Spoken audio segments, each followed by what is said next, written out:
que fuimos vecinos durante todos estos casi 3 años que llevamos acá, mi familia en Colombia, y los hemos extrañado mucho, los que se han mudado de allá, pero sabemos que Dios tiene muchos propósitos y me llena el corazón podernos sentarnos aquí al lado. También me dio mucho gusto estar acá porque la última vez que estuvimos estaban todavía en el hotel y ese domingo creo que cuando visitamos no habían tantos músicos y el equipo de alabanza no estaba tan lleno.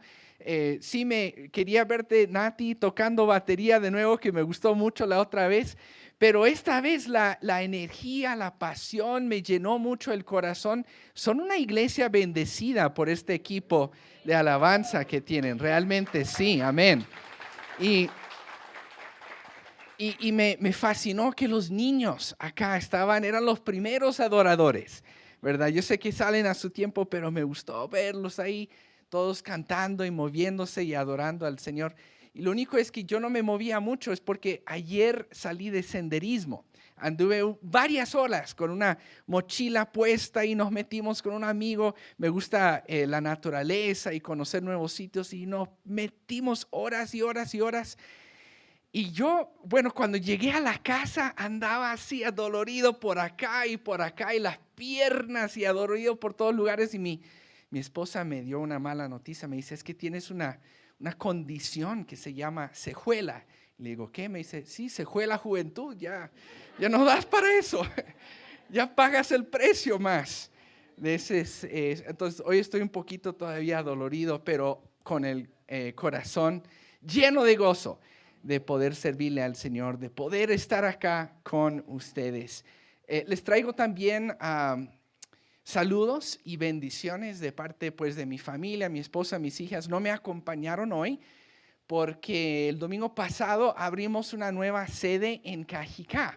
Y sí, vamos a celebrarlo. Abrimos una nueva sede en Cajicá.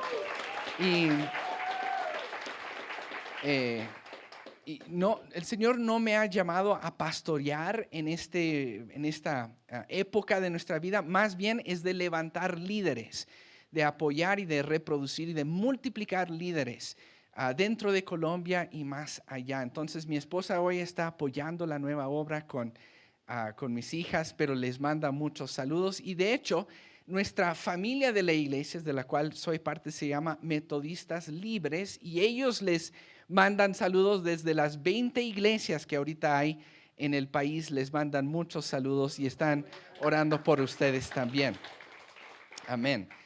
La cosecha del Señor, me fascina el nombre de su iglesia. Y yo hoy estuve orando, pensando qué mensaje puedo traer que sea de ánimo, de bendición a la iglesia. Y les quiero llevar a la vida de Moisés, este gran hombre de Dios, para sacar lo que voy a llamar 4 ingredientes de una vida donde gozamos la cosecha del Señor. ¿Cuántos quisieran tener una vida abundante, una vida en que gozan todo lo que Dios sueña para ustedes? Yo sí. ¿Cuántos queremos vivir una vida mediocre? Ojalá no. ¿Cuánto queremos vivir en todos los sueños, gozando, viviendo, pudiendo disfrutar todos los sueños, esa gran cosecha de Dios para nuestra vida? Y ojo, no estoy hablando de alcanzar estrato 6. No estoy hablando de llegar a ser famoso. No estoy hablando de que se escriban canciones o libros de usted. Estoy hablando de una vida que cuando lleguemos al cielo el Señor nos vea y nos diga, bien hecho, siervo fiel. Yo sí. Yo quiero tener ese tipo de vida. Yo quiero a mis hijas que puedan tener ese tipo de vida. Yo creo que el Señor lo desea para usted. Y entonces vamos a ir a la vida de Moisés y vamos a ir sacando algunos principios, 4 principios que creo que nos puede guiar en esta vida para alcanzar esta gran cosecha del Señor. Primero, déjenles doy un poco de contexto. Vamos a empezar en el 3er capítulo de Éxodo y este es un momento que marca un antes y un después para la vida de Moisés. Hasta este punto, y Moisés tenía 80 años en este momento. Moisés no era Si yo tengo secuela, mucho más Moisés en aquel día. O sea, él ya había vivido muchos años sobre la faz de la tierra y había durado 40 años, estos últimos 40 años, cuidando del ganado de su suegro. Y no hay nada en contra de cuidadores de ganado, pastores en ese sentido. No hay nada en contra de ellos, pero si solamente hubiera hecho eso hasta el final de su vida, tú y yo no estaríamos hablando de él hoy. Lo que cambia su vida, lo que le abre la puerta para entrar en los propósitos y en las aventuras de Dios, lo que marca un antes y después para este hombre. ¿Cuántos aman la vida de Moisés? Yo sí. Lo que define su vida es lo que ocurre aquí mismo. Y es en el verso 4, donde me voy a enfocar, capítulo 3. Es increíble, Moisés se ha acercado a una zarza que arde, que ha visto sobre este monte, y lo ve y le llama la atención y se acerca para ver este fenómeno, esta zarza que arde pero que no se consume.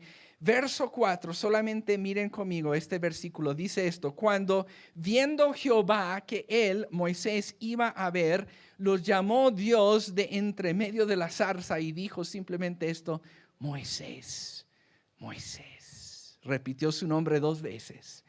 Y la respuesta de Moisés es nuestro primer principio que hoy vamos a mirar. Él le respondió: heme aquí, o aquí estoy, heme aquí. ¿Qué tal si decimos juntos: heme aquí?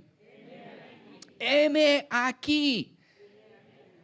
O que tengamos una vida caracterizada por el heme aquí. Es muy interesante porque, ojo, Moisés no sabe, no tiene una prevista, no tiene ni idea lo que Dios va a pedir de él.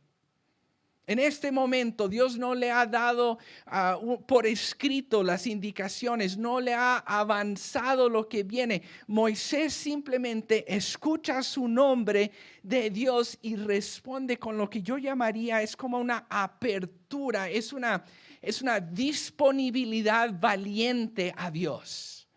¿Quisieras tener una disponibilidad valiente a los propósitos de Dios? Yo sí. Una apertura a cuando Dios llame nuestros nombres. Y me he puesto a mirar y reflexionar en esto. Estas 2 palabras, el heme aquí, lanzan todo lo que va a venir de aquí en adelante. Y no tendría que ser así. Moisés pudo haber respondido de muchísimas formas. Moisés pudo haber escuchado una voz que no entendía de un Dios que no conocía, hablándole desde la zarza, y Moisés pudo haberse dado la espalda y salido corriendo. A veces respondemos así a Dios, ¿no? Nos escondemos, nos tapamos los oídos, fingimos que no le escuchamos. Muchas respuestas pudo haber tenido Moisés, pero no. Él responde con esta apertura, esta disponibilidad, este heme aquí. Ahora, yo sé que esa frase yo nunca la he escuchado fuera de un contexto de Dios, fuera de un contexto de iglesia, el heme aquí, pero es como si le estuviera diciendo al Señor: aquí estoy disponible, háblame. Yo creo que en buen colombiano hubiera dicho: Señor, a la orden estoy. Es curioso porque estas 2 palabras, ¿cuáles son las palabras? Heme aquí. Estas 2 palabras no solamente lanzan la historia de Moisés, que entre paréntesis no es cualquier historia. Quizás de todo el Antiguo Testamento podríamos decir es entre las más, sino la más aventurosa que existe. Es increíble lo que Dios logra a través de este hombre que se dispone en las manos del Señor. Pero esas 2 palabras no solamente las cuenta o las usa, las pronuncia Moisés. También podemos decir que los grandes patriarcas del Antiguo Testamento, comencé a buscar heme aquí, ¿dónde se encuentra en la palabra Abraham? Básicamente lo dice en Génesis 22:1. Rebeca, En Génesis 24, 58, Jacob, en Génesis 31, José, en Génesis 37, cada uno de ellos, cuando se encuentra con un llamado de Dios, Dios hablando a sus vidas, responden con heme aquí, o si no, una variación de eso, pero muy semejante, el mismo sentir. Samuel, en Primera de Samuel, capítulo 3, 3 veces a la voz de Dios responde con heme aquí. Aquí estoy, todo oídos, háblame, dispuesto. Ahora él no sabía que era Dios, pensaba que era Elí, pero esta disponibilidad, esta disposición. Famosamente el profeta Isaías en el capítulo 6, verso 8, heme aquí, ¿qué más dice el profeta? Envíame a mí. Vez tras vez los héroes de la fe, hasta podríamos mencionar también María en el Nuevo Testamento, cuando el Señor a través de su ángel le habla y ella está escuchando por primera vez los propósitos de Dios, que responde, he aquí la sierva del Señor, hágase conmigo conforme a tu palabra. En otras palabras, heme aquí, aquí estoy, dispuesta a ser utilizada. Y te quiero hacer una pregunta muy importante esta mañana, iglesia. ¿Cuál es tu respuesta cuando Dios llama tu nombre? Ojalá que sí. Ojalá que honestamente puedan decirlo, pero saben que a veces la realidad es que nos respondemos así a Dios. ¿Cuántos tienen un celular ahí ¿Y cuántos aman la funcionalidad del identificador de llamadas? ¿Se acuerdan cuando eso no existía? Antes, en los días de antaño, cuando te llamaban en la casa, ¿se acuerdan cuando teníamos teléfonos en las casas? Y te llamaban en la casa, timbraba y tú no sabías quién te llamaba. ¿Se acuerdan de esos momentos? Y tú tenías que agarrarlo y cogerlo y contestar sin saber quién era. Hoy por hoy tenemos el lujo que cuando ves el celular y ves la pantallita, tienes dos opciones, un botoncito verde y un botoncito rojo. Y dependiendo de quién te está llamando, vas a hacer una decisión, ¿verdad? Cuando te llama alguien y tienes ganas de hablar con ellos, pues rapidito al botoncito verde. Cuando te llama quién, no sé, la suegra, quién sabe. Cuando te llama esa persona y sabes que te va a preguntar algo, te va a pedir algo y no tienes tiempo, no sé, pero hay seguramente, yo no soy el único que a veces siente la tentación de darle al botoncito rojo, ¿sí o no? Bueno, ¿sabes qué? Cuando Dios llama tu nombre, dale al botoncito verde. Dale al botoncito verde. Hermano, lo que primero que aprendemos de Moisés, escúcheme muy bien, es cuando Dios te llama, aún sin saber los pormenores, aún cuando no entiendes las consecuencias, aún cuando las implicaciones no se han revelado todavía, aún cuando hay temor, aún cuando hay riesgo, aún cuando hay desconocido, dele al botoncito verde, mi hermano. Este es el primer principio de entrar en los propósitos de Dios. ¿Y sabes por qué es tan importante? ¿Sabes por qué es tan crucial? Porque mira, Dios le da una segunda palabra a quien escudriñó la primera palabra. ¿Están conmigo? Dios te invita a dar un segundo paso a quien fue buen administrador de la primera invitación. O sea, tú no puedes saber qué viene después, qué viene más adelante, hasta que hayas dado el primer paso de obediencia, hacia que has entrado a descubrir más de los propósitos de Dios. Si Moisés no hubiera respondido con un heme aquí, nunca hubiera sido instrumento por el cual Dios obra para liberar a este pueblo de Israel, para entrar en la tierra prometida. Nunca hubiera sido este instrumento que tanta cosecha tuvo. Bueno, la clave en esto, hermanos, para abrir el candado de la cosecha de Dios es comenzar con un heme aquí. Yo sé un poco de lo que les cuento, porque en el 2017, como mencionaba el pastor Juan, desde Estados Unidos el Señor comenzó a llamarnos por nombre, Tadeo. Tadeo, tengo algo para ti en Sudamérica, no sabíamos dónde, y después en Colombia, y después fuimos entendiendo qué era y cómo el Señor nos iba a utilizar. Y les quiero decir, hermanos, que una de las realidades de por qué titubeamos en responderle, heme aquí el Señor, es porque también sabemos algo del riesgo que implica. Sabemos algo del miedo que produce simplemente decirle sí al Señor. Yo sé que no soy el único que ha sentido miedo o que ha sentido el riesgo o que ha sentido dudas cuando Dios nos llama, porque hermanos, siempre cuando entramos en algo desconocido causa un poco de miedo.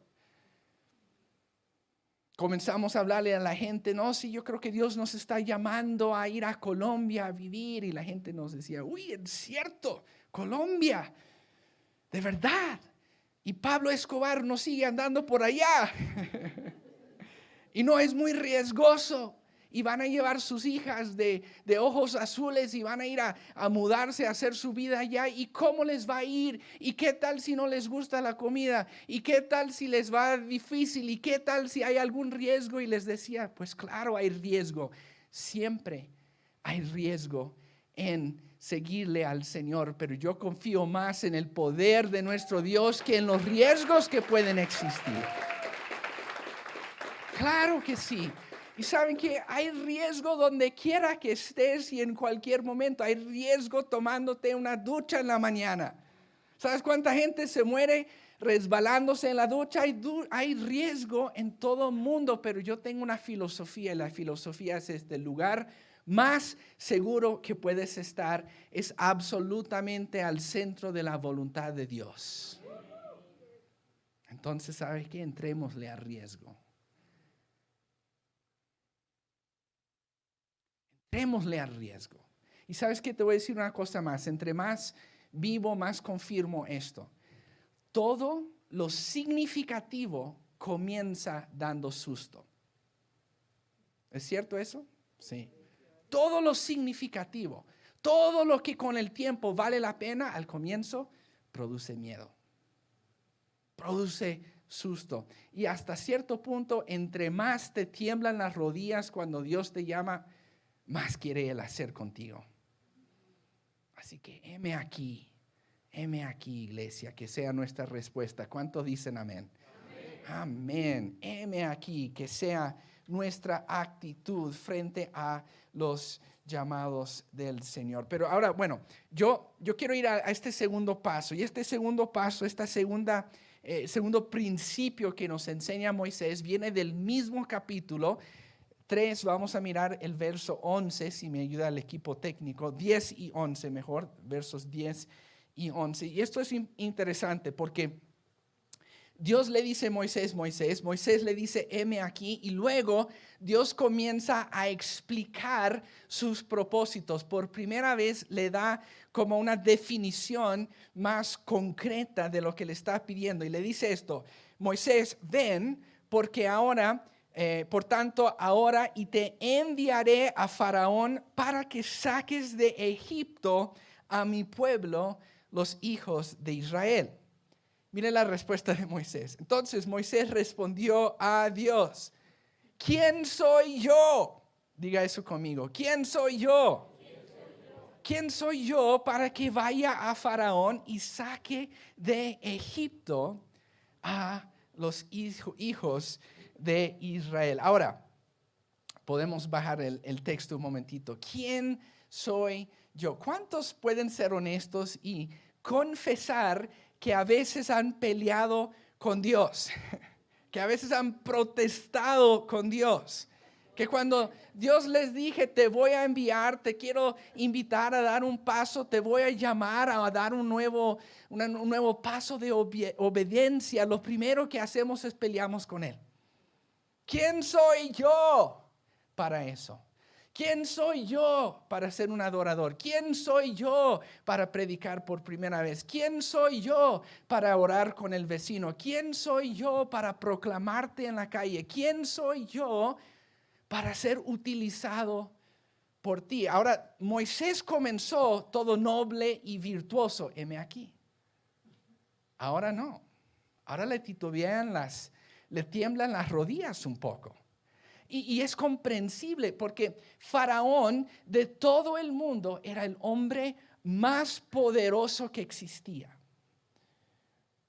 Era el hombre con más poder, con más fama, con más influencia sobre la faz de la tierra. Y Dios no le está pidiendo cualquier cosa a Moisés. Dios no le está enviando a hacer algo pequeño. Era para llegar con el hombre más poderoso del mundo y llevarse todos los esclavos que tenía sin ningún tipo de ejército, sin ningún tipo de respaldo de licenciados y abogados. Simplemente Dios quiere que este hombre de 80 años se baje de cuidar animales, de irse lejos al país donde él se crió y de volver a encontrarse con el faraón. Y Moisés comprensiblemente duda de los planes de Dios. Yo estoy un poco agradecido que Moisés dudó. ¿Saben por qué? Porque a veces yo dudo. Estoy agradecido que le temblaron las rodillas. ¿Saben por qué? Porque a veces a mí me tiemblan las rodillas. ¿A ti también? Me acuerdo, antes de estar acá, estuvimos 6 años en una iglesia en Tampa, Florida. Y comenzamos con una congregación de habla inglesa, pero después nos invitaron a pastorear otra congregación hermana dominicana. Y la idea era de fusionar las dos iglesias y servir ahí. Pero cuando me hablaron y me invitaron a pastorear esa iglesia, me comenzaron a temblar las rodillas. Porque era una congregación grande y el pastor fundador de la iglesia, quien se estaba jubilando, iba a seguir en la iglesia. Y este pastor era una leyenda. Era un hombre casi mítico. Todo el mundo hablaba del pastor Gonzalo, que predicaba con unción, que había levantado esa iglesia. Todo el mundo lo buscaba. Tenía hijos espirituales desde Boston hasta Nueva York, hasta Miami, regados por el Caribe. Y me invitan a mí a asumir el pastorado. Yo dije, ¿pero qué va a hacer este gringuito metido allá entre dominicanos? Yo ni siquiera sé hablar como el caribeño. ¿Cómo lo voy a hacer? Y saben que Dios me comenzó a hablar. Me comenzó a hablar y me comenzó a decir, es que mira, yo no te estoy invitando a tú ser el líder de la iglesia. Tú no vas a pastorear la iglesia, yo voy a pastorear la iglesia. Y si te quiero usar a ti, decisión mía es. Dios le dice algo muy semejante a Moisés. Miren conmigo, desde el verso 12 pueden ir leyendo un poco, pero yo les voy a hacer un resumen de lo que ocurre aquí. Dios le responde a las inquietudes de Moisés y le va diciendo básicamente a partir del verso 12, relájate, Moisés, esto no se trata de quién tú eres, esto se va a hacer y se va a lograr por quien yo soy, y yo soy el gran yo soy. En otras palabras, ¿cuál era la preocupación de Moisés? La preocupación de Moisés, cuando él dice quién yo soy, básicamente está diciendo yo no soy.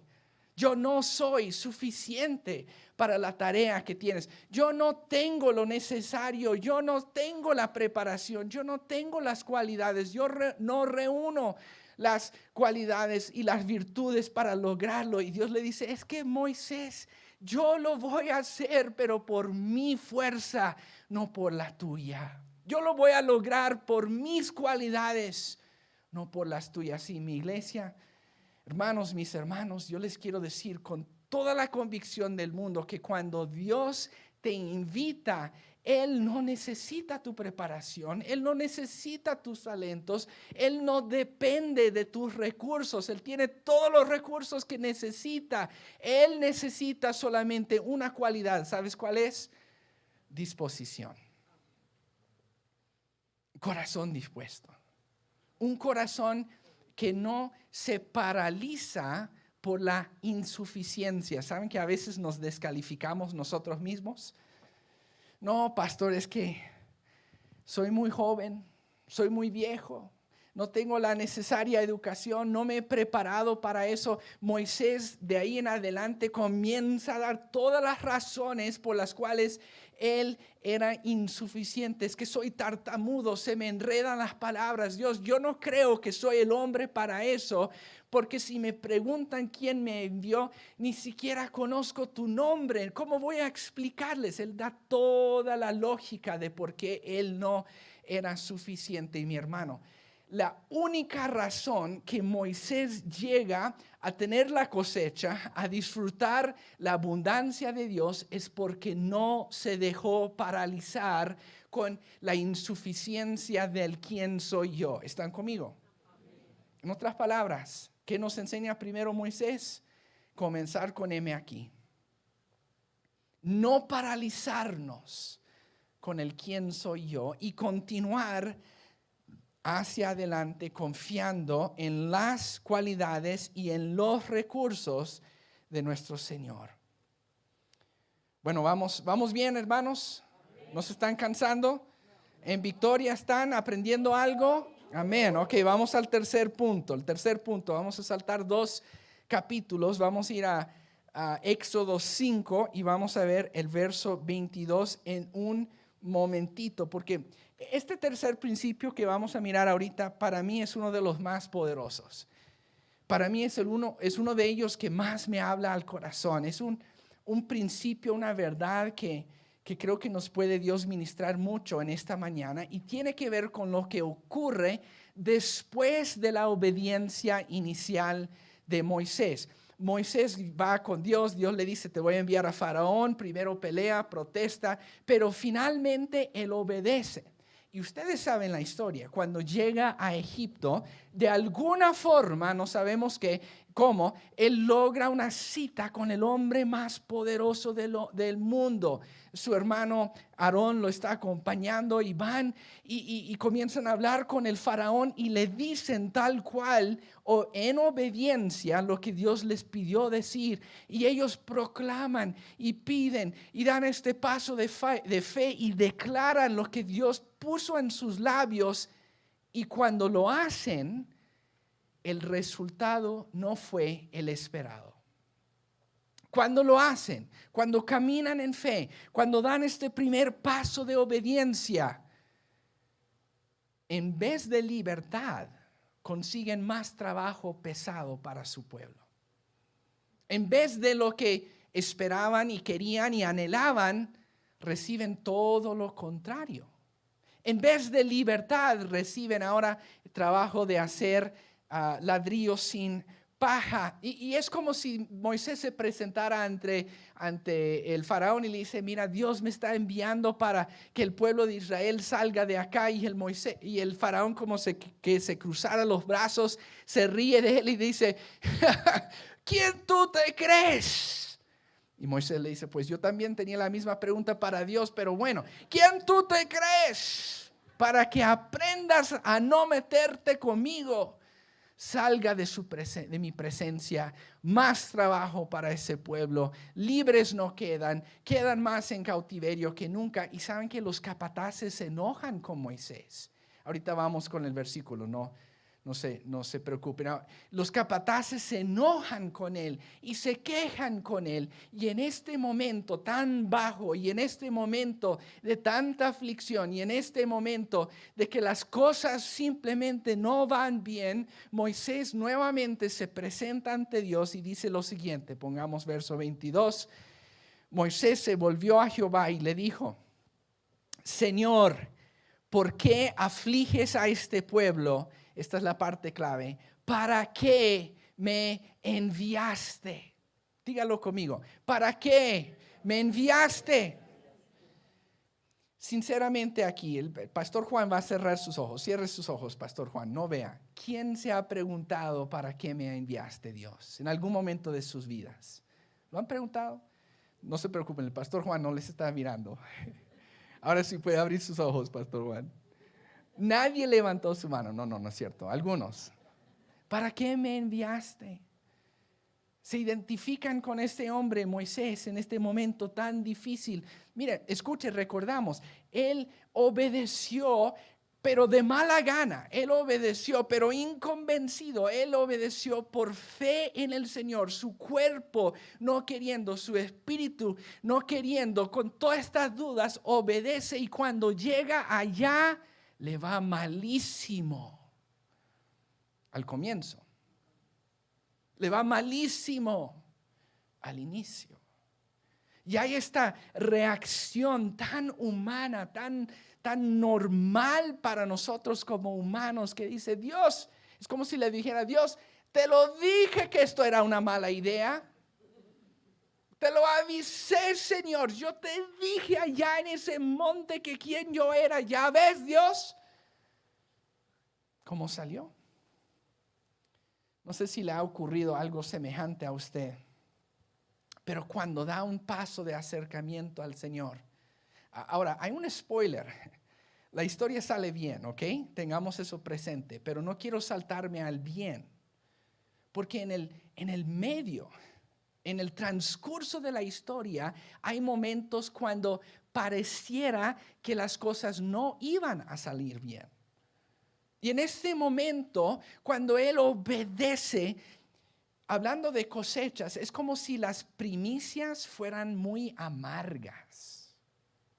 Y yo no sé usted, pero este es el tercer principio que vamos a extraer de la vida de Moisés. Cuando las primicias son amargas, sigue perseverando. Porque solamente el hecho de encontrarte con un obstáculo, de encontrarte con un desánimo, de encontrarte con algo imprevisto, inesperado y malo, no significa que Dios no esté en el asunto. ¿Me están entendiendo? A veces tenemos una idea de que así no es. De que si le seguimos al Señor todo tiene que ser fácil. Muéstreme en la Biblia dónde está eso. A veces pensamos, tenemos un concepto muy errado de que si estamos caminando con el Señor no tenemos que pasar aflicciones. Muéstreme en la Biblia dónde está eso. Así no es. Dios no te promete pan comido todo el resto de tu vida si le sigues, no. Pregúntale a Pablo.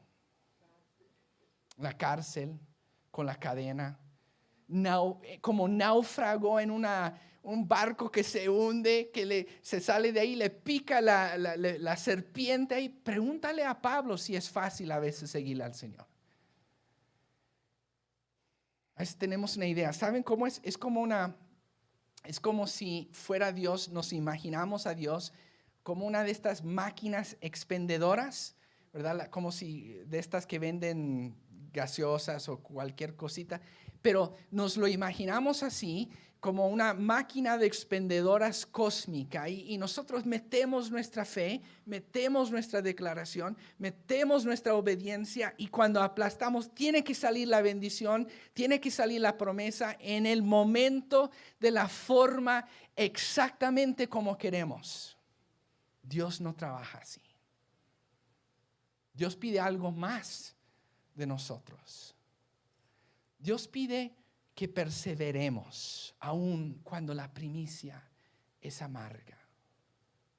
Y saben que quiero pausar un momento más en esto, porque yo creo que como cultura cristiana, este es un área donde estamos bastante dañados en nuestra mentalidad. Yo no estoy señalando a esta iglesia, simplemente estoy hablando a nivel mundial del cristianismo. A veces no entendemos cómo esto funciona con Dios. Y yo estuve una vez en una iglesia y se me acercó un hermano y este hermano estaba más resfriado que yo no sé qué, le estaban cayendo los mocos y el hombre estaba estornudando cada tercer segundo y le dije, hermano, discúlpeme pero lo veo mal, no quiere irse a la casa a descansar y me dice, yo no estoy mal, yo declaro que estoy bien, reprendo esos mocos. Yo no tengo nada malo. Y le dije, hermano, usted está absolutamente errado en su percepción, está agripado, reconózcalo, váyase a su casa y descanse. Porque ¿saben qué? ¿Saben por qué actuamos así? A veces por el miedo de que la gente nos critique si admitimos que somos humanos, que estamos pasando por un momento difícil. A veces lo escondemos y ponemos una como una careta, una máscara, y hablamos de forma tan espiritual y no reconocemos la dificultad, el obstáculo por el cual estamos pasando, porque tememos que la gente nos critique. ¿Y saben por qué tememos? Porque la gente sí nos critica. Tristemente no debe ser así. Hermanos, no seamos así. Cuando alguien pasa por algo, no los juzguemos pensando ciertamente es un castigo de Dios. No. ¿Por qué está el hombre ciego? ¿El pecado de ellos, de él o de sus padres?, preguntaba la gente. Y Jesús responde, no, nadie pecó en esta instancia, es para que Dios se glorifique. No asumamos que todo es por pecado, no asumamos que todo es por error. A veces, ¿saben qué? A veces Dios está operando de forma más allá y más larga y la historia continúa y nosotros no entendemos en ese momento por qué, pero no nos toca comprender por qué, nos toca confiar en el Señor y seguir perseverando. Una vez en la iglesia de la que les hablaba allá en Tampa, me pasó, qué pena me dio, que estábamos en un grupo de estudio bíblico y éramos como 15 personas y en medio del estudio bíblico un hombre me dice, Pastor Tadeo, paró todo y me dice, Pastor Tadeo, yo me siento mal, necesito que venga a orar por mí. Ok, bueno, hágale, hermano. Le dije, vamos a orar. Yo fui y me le paré atrás y puse manos sobre sus hombros y comencé a orar y yo con fe, y Dios sánale y Dios ayúdale, y se me desmaya el hombre. Y no se me tiró así como tocado por el Espíritu, se desmayó, bien desmayado. Tuvimos que llamar la ambulancia. En serio, los paramédicos vinieron y el hombre casi se me muere. ¿Sabe qué pasó después de eso? Primero, nadie me pidió oración por mucho rato. Segundo, yo llegué a la casa y le dije, Señor, ¿ya ves? ¿Por qué me enviaste? ¿Para qué te sigo si las cosas van a salir así?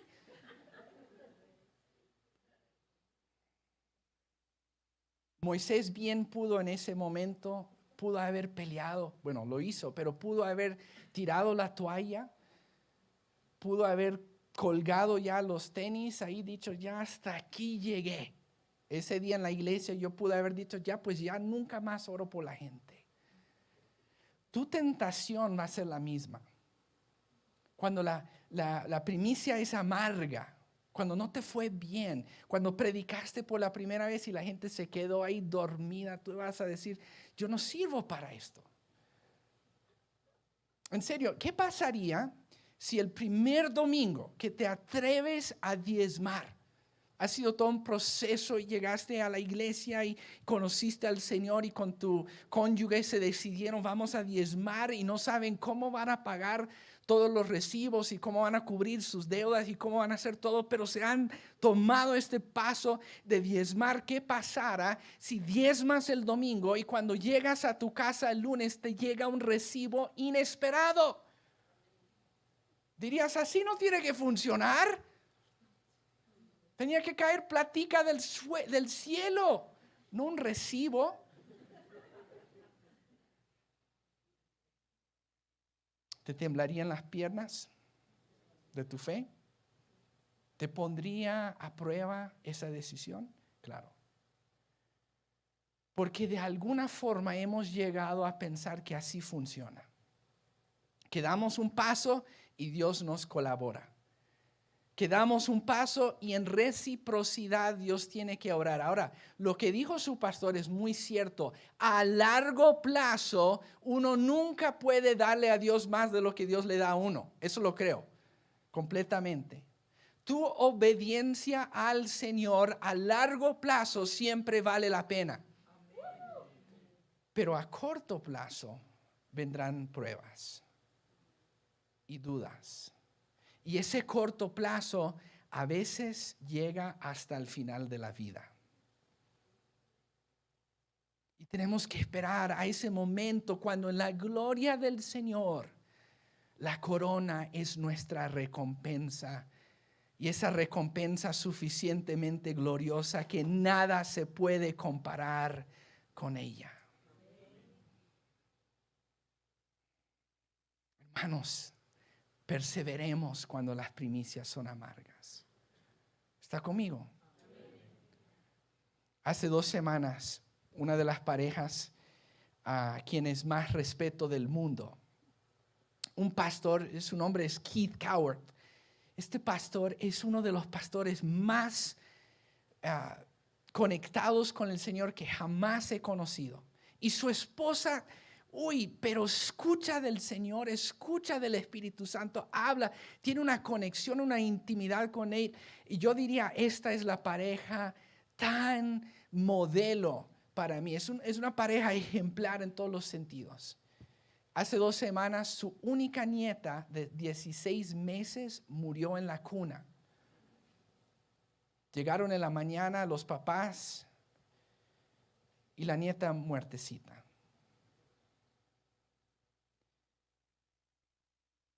Y yo que ellos temblaría en mi fe.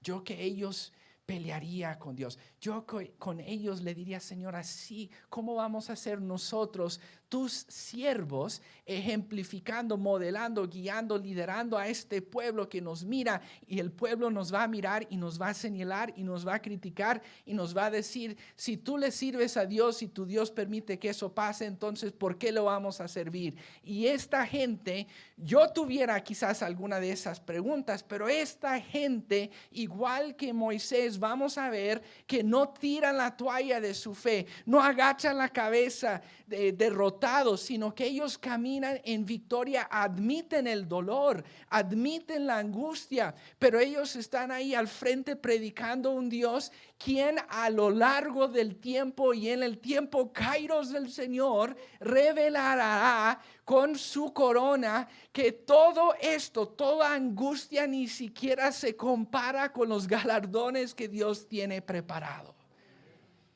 Mi hermano, yo le cuento, yo no le prometo que el seguir al Señor va a ser fácil. Yo no le prometo que meterse más con Dios va a ser sencillo. Yo no le prometo que si usted le responde al llamado de Dios para tomar un nuevo paso con Él, que va a ser pan comido, pero sí le prometo algo, va a valer la pena con el tiempo. Quiero contar una historia más porque este punto es tan importante. Vamos a llegar al cuarto principio en un segundo, pero hay un señor, hubo un señor que se llamaba Samuel Mills, y Samuel Mills era un compatriota mío que en los 1800 se fue de misionero desde Ohio hasta República Dominicana. Y supe de esta historia porque me metí en esta iglesia dominicana, estudié un poco el trasfondo, cómo se plantó y todo esto, y el origen de todo esto tenía que ver con este hombre Samuel Mills. Él se fue de Ohio a Dominicana menos preparado que yo asumiendo esa iglesia. Él no hablaba español, él no sabía nada de la cultura de allá, nunca se había ido de su casa, pero Dios, él sintió que lo estaba llamando. Entonces este hombre Samuel Mills, lleno de valor, se fue para Dominicana para vivir allá en los 1800, cuando uno tenía que irse por barco.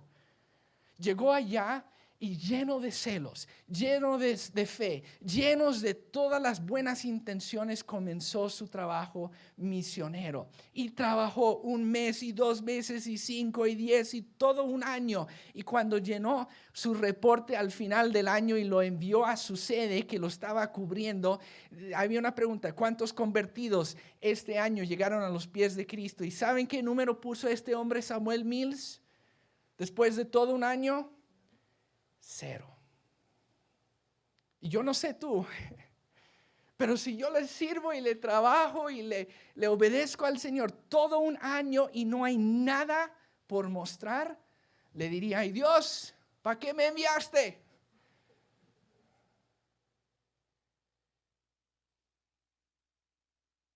Este hombre no tiró la toalla, increíblemente. Increíblemente, Samuel Mills trabajó ese segundo año, esmerado, esforzado, orando, ayunando, saliendo, conversando con la gente. Y lo bueno es que al final del segundo año por lo menos duplicó sus resultados, pero 0 por 2 sigue siendo 0. Y el tercer año lo mismo. Y el cuarto, en serio, el quinto, el sexto.